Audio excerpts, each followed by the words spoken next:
President Obama is sending thousands of U.S. troops to West Africa to fight the outbreak of Ebola. They'll construct treatment centers and provide medical training to healthcare workers in local communities. But is it really a good idea to send soldiers to provide this sort of aid? Here are 3 reasons why militarizing humanitarian aid is a very bad idea.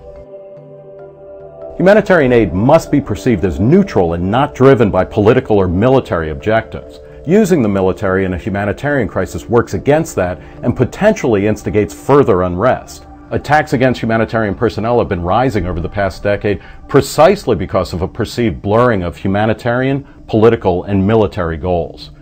And our track record in Africa warrants such skepticism. Over the past 6 years, the U.S. military has expanded its troop presence in Africa via humanitarian missions that are specifically designed to establish points of entry for future military missions. Local communities face a hell of a bind. If they don't accept help from the military, they run the risk of losing out on much-needed humanitarian aid. That erodes the trust needed to establish a working relationship between aid workers and local communities. Militarized aid is often backed by massive budgets. The Department of Defense has already allocated $1 billion to fight Ebola. The pressure to spend massive amounts is often coupled with pressure to achieve short-term political goals. That in turn translates into ineffective use of funds.